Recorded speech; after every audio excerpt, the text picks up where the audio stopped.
तीन नए आपराधिक कानून पर केंद्रीय मंत्री चिराग पासवान ने कहा कि इन्हें अंग्रेजों के जमाने का कानून चलेगा, लेकिन अपने देश में बने हुए कानून जो कि पूरी चर्चा के साथ बनाया गया है, इसमें कई प्रावधानों को जोड़ा गया है। 19वीं सदी का कानून चल रहा था, इनके लिए वो ठीक है। लोकतंत्र में विपक्ष की भूमिका बहुत महत्वपूर्ण है, लेकिन उनको अपनी भूमिका की गंभीरता को समझना होगा। हर विषय क्योंकि सरकार द्वारा चलाया जा रहा है, इसलिए वो इसका विरोध कर रहे हैं। ये सोच पूरी तरह से गलत है। वहीं चिराग पासवान ने आपराधिक कानून के अलावा भी कई मुद्दों पर बात की। देखिए ये वीडियो।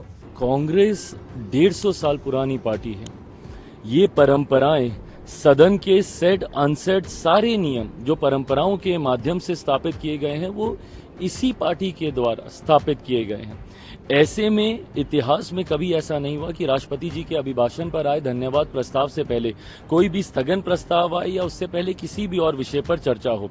सबसे पहले राष्ट्रपति जी को जो दोनों सदन को संबोधित करती हैं, उसके बाद धन्यवाद प्रस्ताव सर्वसहमति से सदन से पारित कर उनके पास भिजवाया जाता है और उसके बाद अब जिस भी विषय पर आप चर्चा करना चाहें, सरकार चर्चा करने को तैयार है। ये बात डे वन ही चेयर की तरफ से भी कही गई थी। ऑनरेबल स्पीकर ने भी इस बात को प्रमुखता से कहा। आज केंद्रीय रक्षा मंत्री राजनाथ सिंह जी ने भी इस बात को प्रमुखता से रखने का काम किया। पर सिर्फ हंगामा करने के लिए आप हंगामा करेंगे, जबकि नीट का विषय विपक्ष भी जानता है। सरकार के पास इसमें छुपाने के लिए कुछ नहीं है, सरकार का क्या लेना देना। बट हाँ, जो जानकारी सरकार के पास आई है, सरकार का उत्तरदायित्व बनता है कि अपने हर स्टेक होल्डर से सरकार बात करे। इसमें कई बच्चे ऐसे हैं जो कि री एग्जामिनेशन के पक्ष में हैं, कई विपक्ष में हैं, कई नहीं चाहते कि री एग्जामिनेशन हो, और ये दोनों पक्ष न्यायालय गए।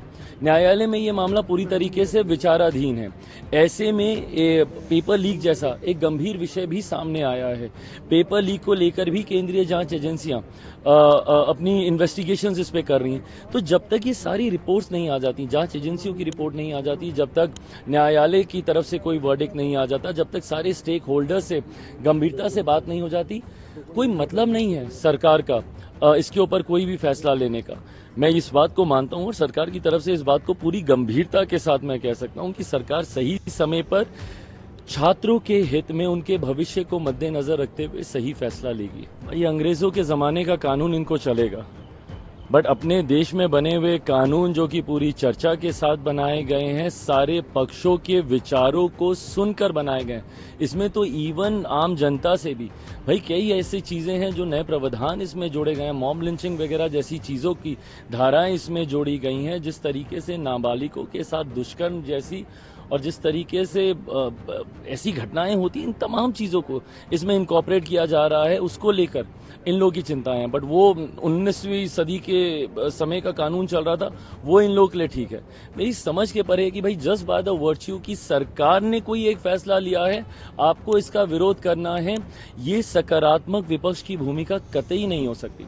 लोकतंत्र में विपक्ष की भूमिका बहुत महत्वपूर्ण है, बट आपको अपनी भूमिका की गंभीरता को भी समझना होगा।